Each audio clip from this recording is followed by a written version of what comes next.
and welcome back to the ship behind the show. So, this week I have been diving into creating relationship with self love, and how to accomplish this and start that journey. So, I'm just going to kind of recap a little bit of it today, and hopefully all of you got something from this week. I really hope so. Again, thank you to all of. I really enjoy doing this. Hopefully you can tell, and I hope a lot of you get something out of it. So let's just dive right in. So one thing that I want to remind everyone is self growth is not something that you develop, that you create, and you just stop. Self growth is something that you continue to do. Just because you're working on yourself and you reach a certain goal doesn't mean you should stop. And hopefully you're in a place once you get going that you really don't want to. I talked about this, I think, on the last episode. I discussed the fact that I feel like I'm addicted to self improvement, because it just is so fulfilling to me to reach each goal and to take a look back and just think, wow, look how far you've come with yourself and your self growth. So it's something that you have to continue to work on. We disconnect and connect over and over different times in our lives. Connect, disconnect. And I call it being in alignment and out of alignment. For me, that's just how I describe it. It feels like you're right on track. Depending on where you're at in your life and what's going on, you can have those moments where you're like, holy shit, I feel so disconnected right now. Or those moments where you feel like I'm killing it. I'm connected, I'm aligned, and I'm just doing this thing and I'm doing great at it. It happens. It doesn't mean that you're a failure. It doesn't mean that you're not on the right path and you're not making progress. It just means you're human. So again, give yourself grace.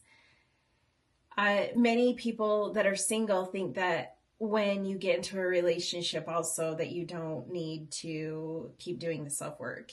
I cannot tell you enough that my relationship now, which is going on 2 years of the on and off thing, we found ourselves having to hit the reset button and figure it out. And I feel like we finally have figured it out.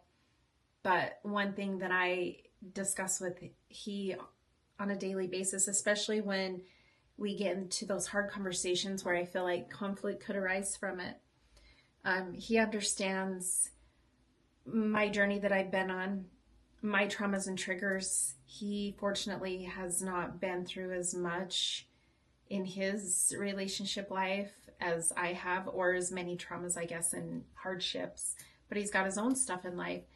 And he understands that I'm triggered still, but he also knows that I am self-aware and I will own those triggers, and that I continue to work on myself. We had a conversation last week where I expressed something that made me uncomfortable that he had said and done, and really I assumed something, and he kind of laughed. Oh, honey, I am sorry that you took it that way. I understand that that's a trigger for you. And while he was understanding of it, I also owned it. And I had to say, okay, sorry I took it that way. It's just a trigger, and I'm still a work in progress. And he's like, I know you are. And I'm glad that you're still working on it. And I'm proud of you for working on it. And I'm not upset at you, because I get that this is something that's really hard for you, that you have dealt with in the past.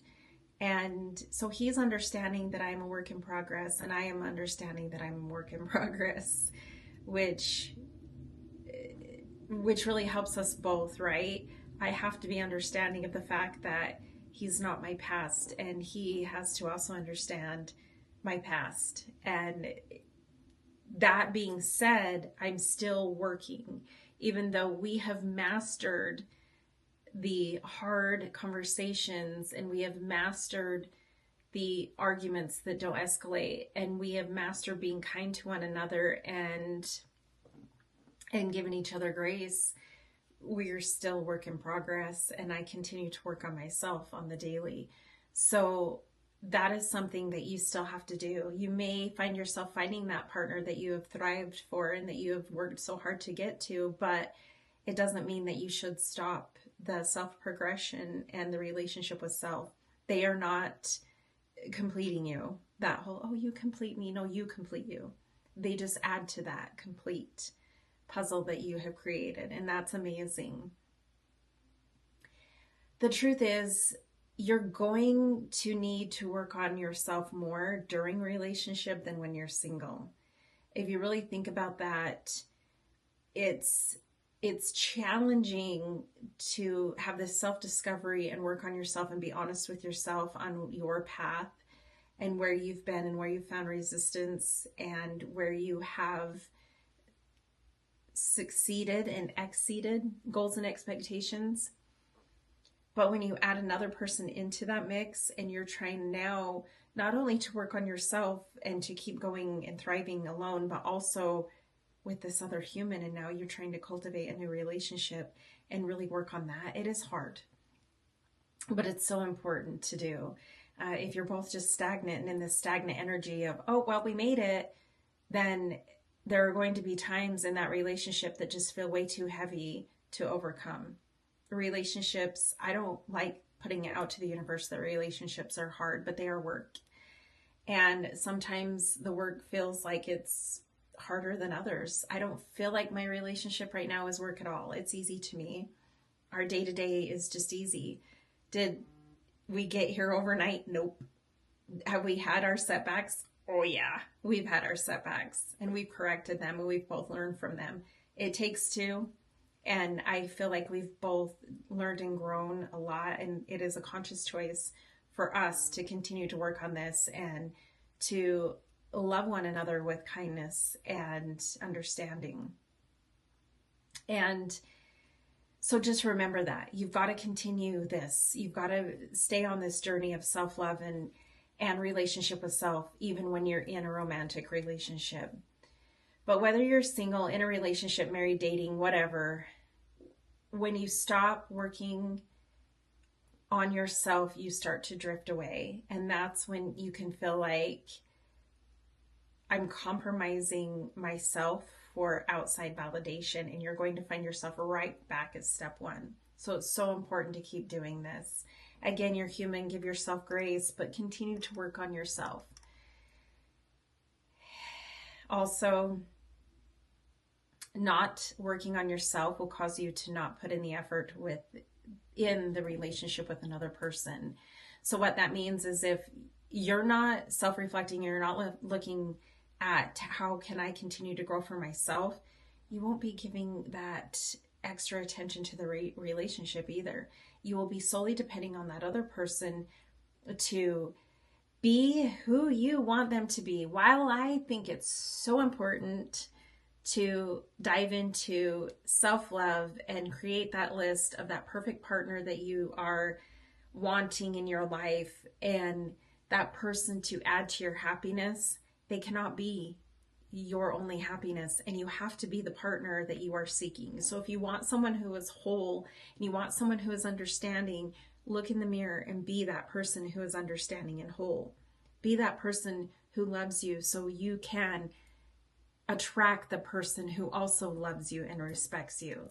So very important. There are so many aspects of life where a relationship with self is important, but where this podcast is about mostly relationship with a romantic partner, I want to focus on that to give an example. It's 100% true that you attract the person that you are. You will keep attracting shit if you're not showing up for yourself. You will keep attracting those that are not showing up for you. So many times I see on social media, I don't know what to do. I keep finding the same person over and over and over. Stop being the same person over and over and over. And I'm not saying this from a place of judgment. I'm not coming at you. I am telling you, this is who I was. I couldn't figure out why I was attracting the same people and going through the same shit. I've been cheated on so many times by different guys, and I kept seeing it over and over and over, and the physical abuse and the emotional abuse, and I was like, what the hell am I doing? why am I attracted to these kinds? Because I wasn't respecting myself and I didn't have the self love for myself. And therefore, I was exposing myself to those types of men. Once you learn self worth, you're respecting yourself, you learn how to set boundaries with self, and you truly love this person inside, you will only attract people that feel that way about you. And again, I learned this with my current situation. Uh, the first time we dated, we agreed that we were not showing up for each other the way that we do now. Neither one of us were ready for the relationship that we have today. And neither one of us were really showing up for ourselves as well as each other. We both came from a place of, you know, heartache and past and traumas and bruises, and now we're coming from a place of this is a clean slate, this is a new us. We talk about the past a little, but not we don't give it too much attention. And I will be honest, he's better at that than I am. He's better at taking a step back and saying, but we're not going to focus on yesterday, we're going to focus on today. So I'm telling you from experience, it does happen. You will find that person, but you have to be that person first. You have to truly love that person. And for me, that meant taking the time to really self-reflect and be very honest with who I was being, how I was showing up. And honestly, when he and I reconnected again, it was about setting boundaries with each other and sticking to those boundaries, both within and with each other, and really focusing on the fact that we were ready to make this work and learn and grow together, as opposed to have that person keep suffering and paying for our past experiences and not loving who we are within, and redirecting each other to, like, this is what I'm seeking, this is the type of person I want. We weren't afraid to say, if you can't be this person that I am seeking, then you can't be for me. Neither one of us were afraid to say that. And I think it created this mutual respect for each other. And also, it just turned into this very,